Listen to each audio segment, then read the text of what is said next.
British man, once again, listen. You made an announcement that stirred up Nigeria Biafran Civil War in 1967. That it was Igbo that orchestrated the coup of 1966, whereby the coups we know was comprised of Nigerian military, zealous officers led by Hassan Castena and his friend Chukwuma Kaduna Nzogo. What's up? What was the name of the other men? They were not up to 3, they were just 3 in number. Igbos. The rest are from southwest and north and other minority tribes. How did Igbo man orchestrate the coup? We did not orchestrate the coup. We were part of the coup as agreed nationally. Now, they particularize the coup, referring the Igbo man as the key plotters of the coup. It was a general coup, orchestrated by all these political profiteers, Nigerian politicians, then Nnamdi Azikiwe, Akintola, Awolowo, Abakatafa, Abulawa, and so on and so forth, that could even give you federal project as a contract. And they ask you for 50% tip or commission. They started it as early as 60s. And that was what brought about the coup. Too much corruption involved. Even lesser than what is happening now. What happened then, what is going on now is worst. If Nigerian nation catch fire now, they will send an Igbo man. Tell me how many Igbos that are involved in this kind of mess. Tell me, can you enumerate carefully numbers of Igbo politicians in key positions in Nigeria? And we find ourselves in this mess. You can't see well. British man, you have failed. The Yoruba movie star, accompany him to tell fake, false, hoax story about Biafra. You have failed. Listen and listen well. No story about Biafra could go down well without an Igbo man. Biafra is going to be 59 years tomorrow. Biafra, I repeat, Biafra is going to be 59 years old tomorrow, 30th May 2026. Biafran nation will be 59 years. Document your story. Incomplete story, fake story of a British man that has been, yelling, yawning anytime he wakes up early in the morning, planning towards bringing the king of Africa down. British man is down with many lies and fast. He's going to hoax, that story, that movie, because he wants everything to be against the king of Africa. But it is too late, brother. Too late, because the king of Africa is springing up an alarming rate. Biafra eruption is a global thing. The Asia, the Antarctica, the Oceania, the Australia, the European, the American, the African, and so on and so forth. Everybody has gotten, why not, information, accurate one about Biafra. There's no story you can tell us about Biafra anymore. Mazi Nnamdi Kanu was born during the struggle in 1967, sorry. Kanu is 59. Ojukwu was 34 when the war began. And he was the actual person that piloted the affairs of Biafra then. And there was a country fully constituted with all governmental offices and organs of government then in Biafra were complete. We have people like Tinubu and the rest of Igbo intellectual giants in various departments, government department of Biafra. So there's no story that Britain will tell me about Biafra. I will never believe it. If you want to go act or start the story of Biafra, go to southeastern Nigeria. We have many of them that could do it better. We don't need anybody from southwest to start with the British to tell us the story of Biafra on any movie. We said no. Capital no. Well said, Mr. Raf. As usual, you've done justice to the analysis. 3 things has happened at the same time currently. Just a few weeks ago, Yakubu Gowon made it clear that the civil war was caused by Ojukwu. All attempt to bring a peaceful talk, Ojukwu said no, and it resulted to the civil war. And again, allegation has been made against Peter Obi currently again, that he's a drug dealer. Currently, this is also from Asari Dokubo coming out as well. And now this is coming out from the British. Do you think all this is a coincidence or it's just a plot against the green light that is coming? Anyway, let me start from Gowon. Gowon is suffering from senility. Senility, I often repeat anytime I'm on set, is a sickness as a result of deterioration of his central nervous system. As a man grows old, he deteriorates. He deteriorates in thinking. He deteriorates in growth and reasoning. That is the, ailment Yakub Gowon goes through right now.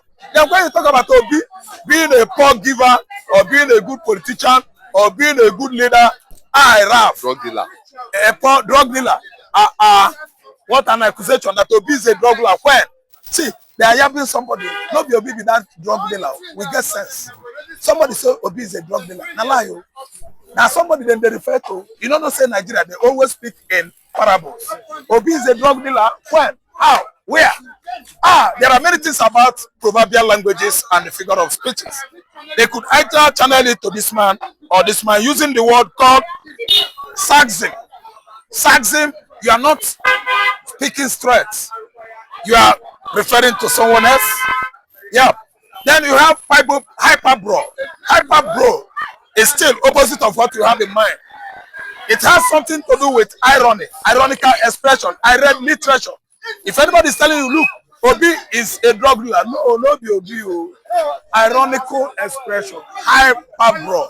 He is being parabolic or proverbial in expression.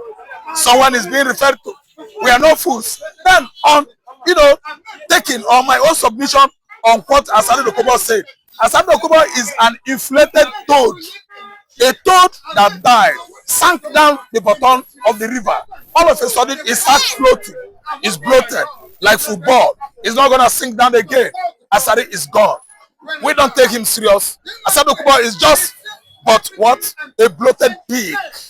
He could come out with any remarks, both good and bad, against Igbo man, but we don't care because we relent on acting as if we don't hear critics coming up with all manners of, dangerous, criticism against the Igbo man. That is our nature. We are being diplomatic. We overlook things because we know whom we are and where we came from and where we are going. Don't mind Asari Dokubo. All these are just coming up, to blackmail the Igbo man that they have actually seen that we have succeeded on getting Biafra. Very soon, the declaration of Biafra is going to be celebrated in Washington, District of Columbia, one of the states of the United States of America that I don't want you to forget. Yamazin Kano has been given a certificate of citizenship of the states of Georgia. With confirmation of one of the lawmakers in states of Georgia of the United States of America. This is a very great achievement attained by Nnamdi Kanu, the Biafra agitation movement, and Dr. Ngozi Orabreze. Everybody in America, all over the globe, they are thinking, discussing, even in the school at Oxford University, London, studying about Igbo man, the way he lives his life, his family set up, his apprenticeship, serving Oga said to you 5 or 8 years ago is a study, is a whole institution. We are quite different, and I'm telling you, we know where we came from. Well, Mr. Ralph, as usual, you've done super analysis for it. Bianca Ojukwu, the foreign minister currently, is said to have a trip to the UK. A lot of reactions is coming out. Could this be as a result of this trip that the British media has come out to produce a movie concerning the Biafra struggle? Anyway, the British media coming out up to reenact, just for reenactment of what actually transpired in 1967 to 1970. It is part of it. But I know that they are not going to do it in totality. If they are the one doing it in conjunction with someone, a movie star from Southwest, they are going to rub in many stories, falsified stories, so that it could look as if we didn't know what we are doing about the Biafra movement. But we have many people that even fought the war in the Southwest, in the Southeast, even in the North. They are still alive. One of them is Badamos Babangida, who recently thrown open his memoir. His memoir, in the contents, he actually came out with what shocked the entire humanities. That the Igbo man was not the chief leader of 1966 coup, Babangida shocked everybody that intentionally, oh my God, intentionally, out of wickedness, out of hate, the Nigerian military, under supervision of Yakubu Gowon, Murtala Mohammed, T.Y. Danjuma, and the rest of them actually slaughtered the Igbos up to 4 million from 1966 to 1970 just for nothing. Babangida confessed. He professed the story in his memoir that Igbo man is innocent. See, let me tell you, Yankono's trip to Britain is as a result of whom she is. Yankono is a beautiful figure. Anytime he visits Britain, visit America on behalf of Tinubu, they are watching him. She is too beautiful. I don't blame them. Probably want to have a piece of Yankono. Tinubu's Lagos boy, Dela Ononoga, Bayo Ononoga, Dela Lake, Bajabia Mila. They want to have a glimpse of an angel perched in the southeastern Nigeria. It's not easy. We even keep on wondering in the southeast if Biancono is an angel from heaven. I don't know how his complexion is that yellow or white. And he's Igbo from the southeastern hemisphere. Due to our weather and the scorching sun, our complexion isn't that lightening. Bianco Ono is prepossessingly, astoundingly, strikingly beautiful. We have not seen such a lady before. As a rock office, Tinubu administration, they are watching movie where Bianca is. They can't see well. Ojuku spirit will never allow anybody that, mess with that girl or that lady. She was born in 1967. Could you imagine? Bianca is 59. Look at how beautiful. The same age with Mazin and the Kano. I'm coming out with good history here. I know in 1990, when she was 23, it was a Department of Law, University of Nigeria, Nsukka. 1990. Do your mathematics. Actually understand she was born 1967. I mean Bianca. Nene can be Britain. Britain are what? Admiring Bianca. Tinubu administration is admiring Bianca. All the components at Asurok or of Asurok, they are admiring Bianca. Bianca, Bianca, I won. Remember Ojuku. If you try it, Ojuku spirit will never forgive you. Then again, all my Igbo, kinsmen in America and Israel, all over the world, Europe, listen, tomorrow is 30th. We are going to experience the largest lockdown in the history of Biafra. Nobody's making a move tomorrow because we are celebrating Onwa Tuego, Chukuma Kaduna Nzogo, Archibald, Achuzie, Colonel Ifa Juna, Colonel Onabanjo, Colonel Banjo from Ondo, he fought for Biafra.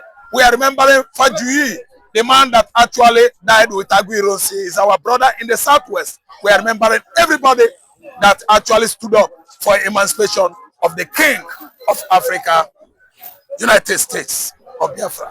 Well said, but the Fulani is talking about tomorrow. Briefly, finally, they are totally against May 30th that there should not be total lockdown in the eastern part of Nigeria. What's your take on this? Okay, thank you so much. All the Fulani Katuriaras, Fulani militias, Fulani Elis and Northern Elis, with the exception of our Hausa brothers and Mid-Belt brothers, I think the Fulani S-men and all their brothers are going to their various slums in the jungle and bushes across Sahel country, across Nigeria. They will be asleep until 1st June. They wake up 1st June.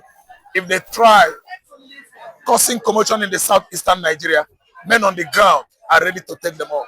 There are gentlemen that are ready to take them off. It's not by making noise. It's not by slit throat, slaughtering somebody, a human being created by God. It's not by fighting God, fighting for God. Instead, God fighting for me or fighting for humanity.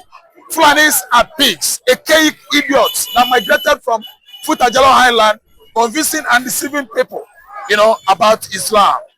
You can't try it when Biafra are boycotting tomorrow.